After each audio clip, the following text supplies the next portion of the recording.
Global Socialpreneurs is brought to you in part by Positive Talk Radio, KKNW 1150 AM in Seattle. Check them out at www.positivetalkradio.net. Welcome to Global Socialpreneurs, a one-of-a-kind talk show showcasing expert social entrepreneurs. Learn their stories and their secrets to creating a sustainable impact. Now, here are your hosts, social entrepreneurs Ann SCOTTLIN and SHAMETRIA Gonzalez. Good morning. Hi, SHAMETRIA. How are you? Good morning, Ann. I'm doing lovely. Wow, you look amazing for being on crazy jet lag. It's not overrated, is it? It's like a thing. Ooh, no, it's not. Yeah, me and you both decided to take a vacation right in between each other. No, that's the truth. That's the truth. But you were doing something really incredible and inspiring, and I just love to share that with our viewers before we get started. So tell us about what you were just doing and where. Yeah, no. So I went to speak at, well, not to speak at, I'm going to manifest that. I went to participate in a Tony Robbins event. I went diamond. I got to sit front row. It was beautiful. I think as entrepreneurs, we always have to continue the process of self-development and continue to be around other high-level achievers. So that was what I did. I decided to do it in the UK because I knew that that would challenge me to get out of my comfort zone. And it was called Unleash the Power Within. And so that really did help me. And I would say to close it off, flying first class, I got to meet Dean DeGrassi and got his contact information and was able to just have this amazing conversation. So I don't regret it at all. It was beautiful. Wow, that is absolutely amazing. So inspiring. I cannot wait to hear more about that. So thank you for sharing that with everyone.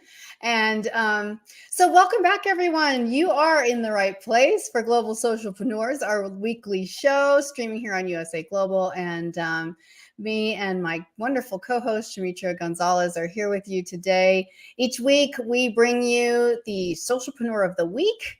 We talk to people who have been doing this, who did it from the grassroots, who are doing it now, or who are doing it for a long time, so that you can learn more about global socialpreneurship.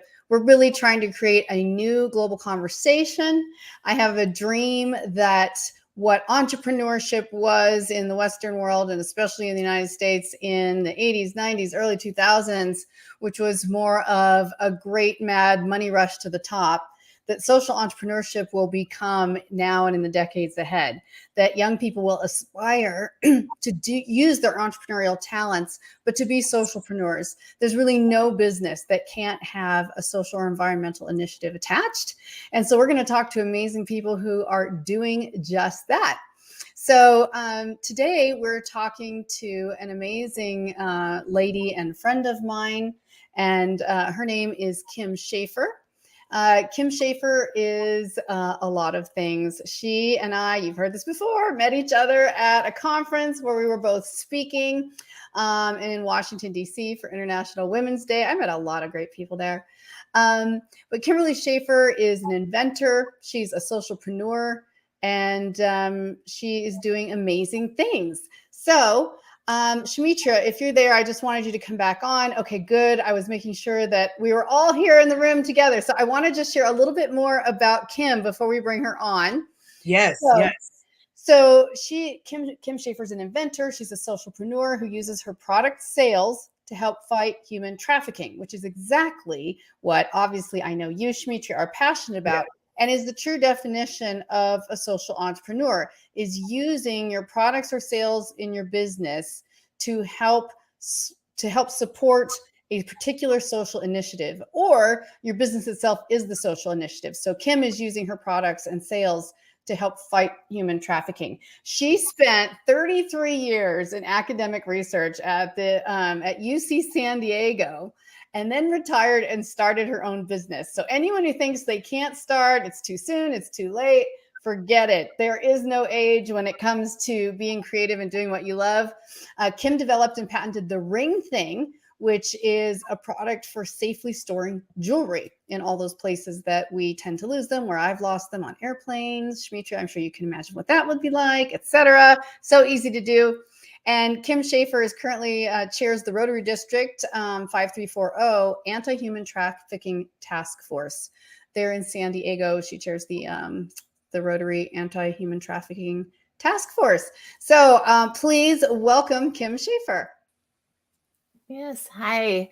Hi, good morning, and thank you both so much. I'm just really honored to be here, and I wanted to tell you both how inspiring you each are, and I think what you're doing with this initiative is incredible. So thank you on all counts, and thank you for having me.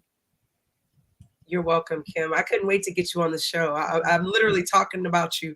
And Ann's like, yep, that's the same Kim that we both know. So I'm like, oh, thank you.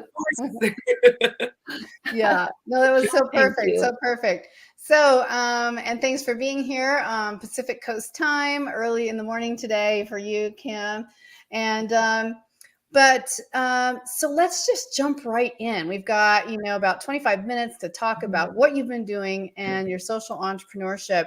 So, first of all, tell us a little bit about your background, and then we'll talk even more later in depth about your product. Yes. Okay, sure. I'd be happy to. So I worked at University of California at San Diego for 33 years, as you mentioned, and I had a wonderful career. I was the administrative director of the Center for AIDS Research for 15 years and the director of clinical operations with the Alzheimer's Disease Cooperative Study for 14 years. So I often felt like the conductor in an intersection, which is kind of directing the traffic of the research. And I had the opportunity to work with some of the world's leading researchers. And it was one of the things I really appreciated is that every room I was in, there was always someone smarter than me in the room. And that's certainly true even here right now. But I had a fantastic career. And along the way, I started thinking about the ring thing. And I was at a nail salon and didn't have anywhere to put my rings. And we can talk more about that later. But I make that point that in my last 8 years at the university, in my off time, I was working on developing this product. And so it was nice to have that break of really high pressure academic research center work. And then in the evenings and on weekends, as I could, just to work on my own project. And it took a long time, but it all came together. So that's incredible. What an amazing story. And I just love, having careers back to back, entrepreneurial women powerfully going in, saying, listen, just because I could retire and twiddle my thumbs, I am going to do something important. I'm going to be creative and I'm going to make an impact. So tell us a little bit about the Rotary trafficking organization that you chair and what that does. Sure, absolutely. So Rotary has more than 1 million members worldwide. And in San Diego, there are 65 clubs, and those are organized into a district. So at the district level, across all of those clubs, we have a task force. I've been the chair of it for about a year. The task force has been in existence for 3 years. So I took over from one of the founders of the task force.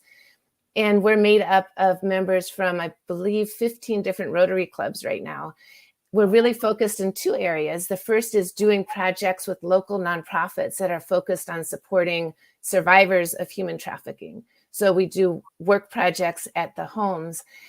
One of the things that's been really important and telling for us is that by us going to the survivors' homes where they're undergoing treatment and training, we go in and we don't work directly with the survivors of trafficking, but we help around the house. We might do landscaping or repairs on the home, and then we leave. And one of the things we realized and learned was that it's really important for the women, primarily women who are coming out of trafficking, to see that people can just do good things because they want to do it. There's nothing transactional about it. We're not asking them for anything. We're just there to help, to give, and to leave. And that has been very powerful for all of us on the task force and in the Rotary District. We're also now starting to talk with local groups about prevention. So we just yesterday had a call with a foster group, a foster youth support program, to see how we can offer support to foster youth who may be at risk for human trafficking. So we're looking at both the prevention side and also helping survivors as they need mentorship and training. I'll also add that our district is very involved in financial mentoring and has a mentoring program for the women going through programs to learn how to balance a checkbook. How do you think about your finances? Because they may have never had mentoring on that. So it's really mentoring them in a hopefully very meaningful way. No, and that is beautiful. I'm sorry. Thank you so much. That is so beautiful. I really have so much admiration for you and for the things that you're doing. Of course, you know, everyone knows my story if they've been watching the show. As a survivor, the things that you just spoke about of doing stuff and not making it transactional, that's beautiful. And the fact that you have this organization like the Rotary Club, who has such a strong foundation that is supporting this cause, that is even more beautiful. So just thank you for that. I just hold space right now to say thank you for that work that you're doing. And when it comes to being a social entrepreneur, a lot of people think that they have to start a not-for-profit or they have to do something that is out of their way or make, like, I see that you found a way to do your work, do your projects, and then get with an organization that's already supporting survivors and just be there. So I think that in the midst of doing those different things, that your service, it isn't taking anything away from you. So if you have, do you have any advice for entrepreneurs that are looking for a way to get in and help? Or how did you find the Rotary Club? Like, what was that process like for you? Yes. Well, first of all, thank you. Thank you. And I really admire the work that you're doing as well. So thank you for that. I've been a Rotary member since about 2013. And I first started getting interested because of the international projects. And I went to Tanzania with my father to work on some of his Rotary projects with clean drinking water in the Kilimanjaro area. And so that's what really got me intrigued. And then I went to the International Rotary Conference in Hamburg in 2019, and they had a whole panel section for multiple days on human trafficking. And they had women talking who may have been trafficked from West Africa into Europe under the guise of an educational scholarship. And they got to Europe and then were actually trafficked, and there was no educational scholarship. Or there was a mother whose daughter was targeted by a gang on the East Coast, and she talked about that whole experience and the fear that their family lived in and what they had to do to get their daughter back. And so all of that really spoke to me. And then I started learning more about trafficking in San Diego. And in San Diego, our county alone is an $800 million a year business. Wow. And it's really a problem. And one of the things that we're educating Rotarians about throughout the county is often because we're right on the border with Mexico, many people here assume that the women who are trafficked are coming across the border. And it's not true. About 80% of trafficking is done with local San Diego young women and men. So it's really a local issue. And we're really looking at that and trying to see what we can do to address it locally, including educating people, not just Rotarians, but people across the board. What can you do? And SHAMETRIA, I've heard you say, you know, if you see something, say something. Yes. And just teaching people, like, what are those signs that you might see and how do you say something? Wow. So we're working really hard on that. Wow. No, thank you. Thank you so much for that. Welcome back, Ann. So we just were kind of going over what most social entrepreneurs think they have to do versus how easy it is to help. Ann, most of the time, like people that we've talked to, and Kimberly, they don't really understand what social entrepreneurship is. So they'll think that they have to start a not-for-profit or do something like that. And Kimberly is literally saying, I went and was just joining the Rotary Club, and they had this initiative, and it felt called to my heart. And we show up, we work collaboratively with other not-for-profits in order to make this work. And I think that that's one of the biggest takes, that for the social entrepreneurs out there listening, you don't have to start something from the grassroots. You don't have to reinvent the wheel. You just have to take a cause and join that cause. But also, if you have proceeds or a business, there's ways that you can give back through just financially, but she gives back by going and serving with her hands. So I just think it's brilliant all around the board. Oh, thank you so much. I appreciate that. And I would also add to your point about how people can get involved in whatever their passion is, even when they're just starting their business. So I do give a small portion of each sale to one of the local nonprofits. I also donate when they've had fundraisers to raise money for them. I've donated product so that they can sell that and get some of the proceeds from that. So I would say as now that my business is growing, but especially in the beginning, I'm still not able to write $100,000 check. I'm not able to do that. And I hope to soon, but I'm not able to do that. But I would say to anyone to find their passion and then just find whatever small ways you can give. Like, as you said, SHAMETRIA, whether it's through your own efforts, through donating product, or just giving a small amount of money, or putting information on social media about the cause that you support. I love that. And social media is such a powerful part of it. And the idea that social entrepreneurs, I think the biggest difference between just having a business and making an occasional donation, there's a fine line. We always say this: social entrepreneurship is not rigidly defined, so it gives us a lot of wiggle room. However, the difference really is that it's intentional. That's the difference. That a person's business, their entrepreneurship, is set up with an intention, either from the beginning or starting now, with an intention and a commitment that certain percent of the proceeds, profits, are going to go to this particular charity. And not only is it more motivating to the individual, but it's also motivating to the customers. I love what Tammy Jordan said from Fruits of Labor. I think we may all actually in this room know her, when she was on a few weeks ago, and she said, when I talk to social entrepreneurs, I always encourage them not to worry about what comes first. Is it the initiative or is it the business? Don't worry. For her, the business came first and the initiative came second after she visited a woman in her local prison and decided to go into helping create a rehabilitation program for ex-con women through her 5 bakeries and the other things she does. So it's like, you don't know what's going to come first. There's no right or wrong answer. The idea is having a mindset that's open. Instead of a business being entirely for profit, for individual profit, for corporate profit, it is built around the concept that it is supporting an initiative, which is exactly what you're doing, Kim. So, and I love how you suggested for people to, just taking small steps, looking for opportunities. If you don't know your passion project yet, then check out a few things. Find the thing that really clicks for you. Yes, it's true. Now, Kim, I want to pivot because ring thing.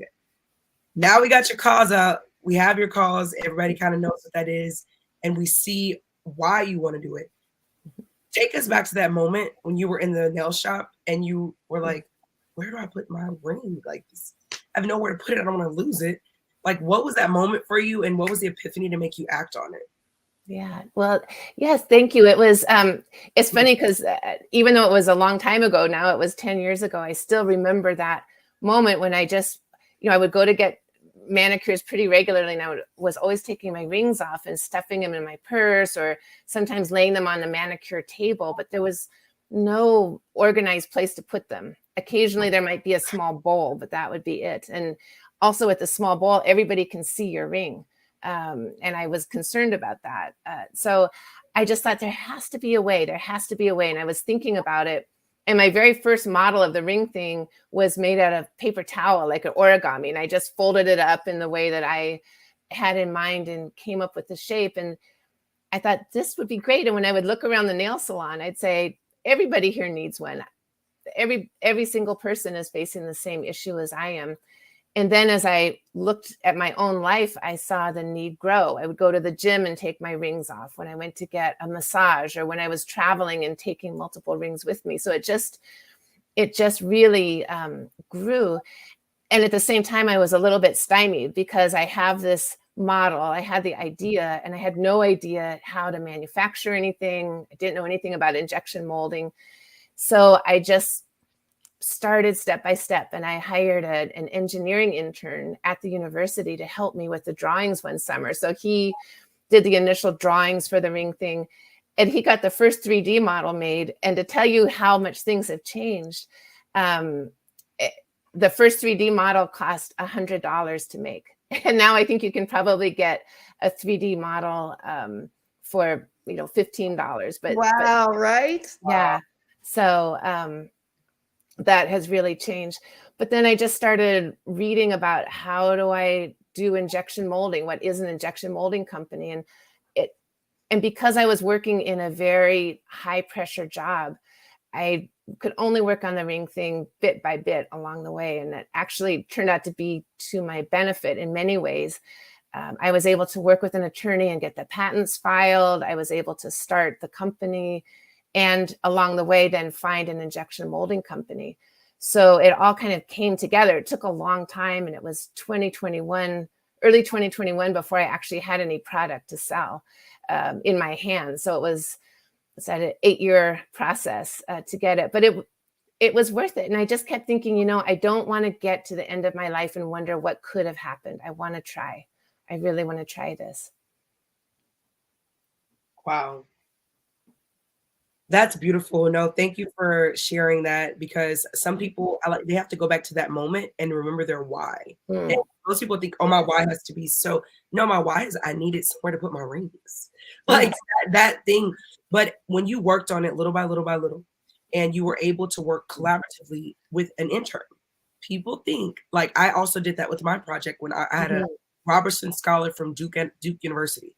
That was my intern all summer when I first was starting my project for women that had been trafficked. So she helped me create everything. And so like just that internship work, like finding people to help you do what you need to do, and also doing it on budget and taking your time, that patience. How long do you think it took you before you were actually able to start? Like, and you had it in your hand, and how many years? So people can really understand. Yes, I would say it was a good year to year and a half before I had a 3D model in my hand. Yeah. And then it was late 2020 before I had that first prototype in my hand. Wow. So it was 7 years. Yeah. 7? Yes, 7 years before I had actually the first prototype. And so it was a very slow, and I was working on grants. And so, along the way, like we put in, I think 2 5-year applications to NIH for $15 million grants. And there were times when I would literally sleep on my office floor. And so I would just sort of have to accept, I'm not gonna be able to work on the ring thing for a little while. And then I would always keep coming back to it. And I really, when I was in school, one of my advisors told me that the people who succeed aren't necessarily the smartest, but they're the most persistent. And so that's always stuck in my head. And I thought, I'm just going to be persistent, and I'm going to keep going at it. All right. That's some keys to all the social entrepreneurs out there listening. Are you willing to give up 7 years for your dream? Like, seriously, some people, we just want it right now. And to me, I think that having entrepreneurs come on here, social entrepreneurs that now can say, I do this, this, and this, but they never really have broken down how long it took them. So I thank you for diving into that. Thank you. Yeah, thank you. Thank you for asking. Welcome. Yeah, I guess I was muted. And being realistic, so that people understand, how long it takes. It doesn't have to be that long. Other people may start with a business that is already existing and decide to restructure it in a way so that it becomes a social entrepreneurship to support a specific cause. But being an inventor is absolutely brilliant. I love inventors. I love women inventors. And I just think that, that entrepreneurial spirit, that energy, the dedication is a lot. And a lot of people say, I don't know. But I find, and this is just my own experience, I find when there's a passion attached, it becomes even more empowered in building the business, in promoting the product, because now you're not just doing it for yourself. You're doing it to help women recovering from some of the worst experiences that could be experienced. So now you're like, this is not just about me succeeding, because, I could quit. I wouldn't starve. I'd probably have a roof over my head. Someone would let me live with them, whatever it is. You're retired anyway, right? Like, but what makes me get up in the morning and not just entertain myself to death every day, watch TV 24 hours a day? Why? Because you're making a difference as a human being. You're making an impact in the world. And I love that this can be applied to any level of business, from a cleaning business out of your home, a babysitting business out of your home, to a giant corporation. It can happen in any country of the world. Anyone, almost anyone, can be a social entrepreneur. I think the biggest criteria is a good work ethic, but even more, a commitment to the cause and a willingness to get the help, the support, the coaching, whatever that means, to have a business plan and be organized in the way you run it, because you're not just running it as a charity, as a handout. You're like, this is a business. In order for it to be successful, even after I maybe walk away from it, it has to be structured in a certain way, which is really, really beautiful. So how did you find funding at the very beginning, Kim? Because I know that's one of the questions we get a lot from social entrepreneurs. Sometimes it's their own, sometimes it's a mixture of things. What was your journey? So for me, it was primarily, and I agree, I mean, that's a really big challenge. For me, it was primarily my own funding. And that's also where the long development process helped. I had enough money to pay the intern over the summer, and then, the next step didn't happen for a little while. My father also made a small loan to me to help with the patent filing. And so that was very helpful. Otherwise, it's, and I have had a couple of friends who have supported things. Like I worked with an influencer, and there was a pretty hefty fee for that. And so one of my friends volunteered to pay that cost. Wow. So I did have support from friends along the way. Primarily, it's been my own money, but I'm very grateful for the support that I've gotten. That's incredible. Because that's one of the first things we talk about too, which is whether it's crowdfunding in the formal sense through platforms, or whether it's by reaching out. The very first steps of the most successful socialpreneurs and entrepreneurs I know usually has been friends and family reaching out. And I have another question for you. It's not quite related, but what has been the most fun of all the hard work in this business journey for you? Yeah, thank you.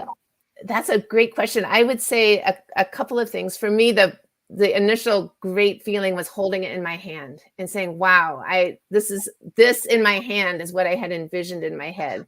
And I was very fussy about the parts. I'm very fussy about the clip, the clasp that you clasp it to things with. I probably got 40 of them to sample until I landed on one. And the separator disc, every piece I was very fussy about. And so when I finally got it, I say, this is incredible. It jumped from my head to my hand. This is great. I would say the other fun part has been learning. I love going to the injection molding company and seeing the machines and just learning about that whole manufacturing process. It's so different from the science that I grew up with, I would say, in my career. And then the last thing has just been seeing other people use it. I, work out at a boxing gym, and my coach is a former world featherweight champion, Tiger Smalls, and he uses his ring thing, and some of the fighters there. And when I get stories from people and see how they've used their ring thing, just knowing that other people like it and use it and it's helpful has been great. So I would say those are the most fun things that have happened. Now, I heard you mention something I haven't heard anyone else mention, and this is my secret sauce. Influencers. Like, if you have a product, you have a service, paying an influencer to promote that and getting that ROI, how was that for you? And why do you suggest that other entrepreneurs use that as a form of marketing? Because honestly, I haven't heard anyone else say that that's something that they've used. And it just reminded me of how good of a tool that is. Yes. Yes. Thank you. I agree. And I've done it a couple of different ways. I would say the woman who I paid was fantastic. She put up TikTok video, a couple of Instagram videos, and she at that time had about 60,000 followers. And now I believe she's up to 200,000. And so she's very successful. So that was just helpful getting the word out and allowing me to then repost those things. And, part of my journey has been learning about social media. Yes. That's been, I'm not an expert at it, and I'm learning. And so especially early on, it was helpful to work with an influencer who does know how to do those things. I've also worked with influencers and reached out to them and sent them ring things, and then for free. And then they in turn do some posts for that. And you can also offer people a code. So you know, maybe I would say, you know, SHAMETRIA, for your followers, I can set up a code and they can get a 10% discount, or, you know, so that's another way. And then I give them a portion of each of those sales using the code. So there's different ways to pay, because it can get very expensive with influencers. Yeah. So, but I would say it's been very worth it. And partly on my journey of learning, it's been very helpful to see how they do things. Wow. And pardon me. Anne normally asks this question, so I'll chip in on this one. Pardon me. You do Ring Thing. You served 33 years in your education. You waited 7 years while working to create Ring Thing. You chair the Rotary Club.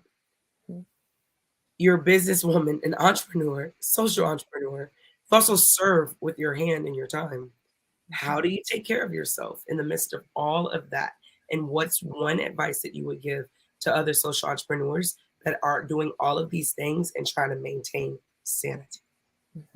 Oh, that's such an important question. I'm really glad you brought that up. And I have been learning about that also. I can't emphasize self-care enough to people. It's so easy. And I have fallen victim to this too, where I look and say, oh, I can't go work out because I've got to do these 5 things. I've got to get out the shipment, or I've got to do this.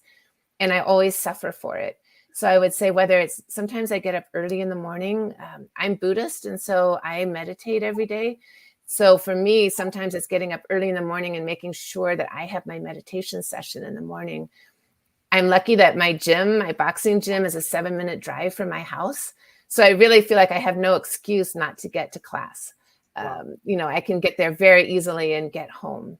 So, but it does mean making that a priority. And tomorrow I'm leaving to go away for the weekend with some of my girlfriends in Cleveland. We're all getting together. And even with that, I have found myself really having to tell myself, you deserve this, because I look at it and say, oh, is it really a good time for me to be away? I could get all these things done. And I'm really keeping myself focused on, no, self-care is important, and you got to take a break sometimes, and in the larger picture, but on a daily basis, whether it's carving out 15 minutes of quiet time, going for a walk in between tasks, just finding a way to do some personal care in there. That would be my biggest advice to anyone, but especially social entrepreneurs. Don't get so caught up that you don't take care of yourself. You can't pour from an empty cup.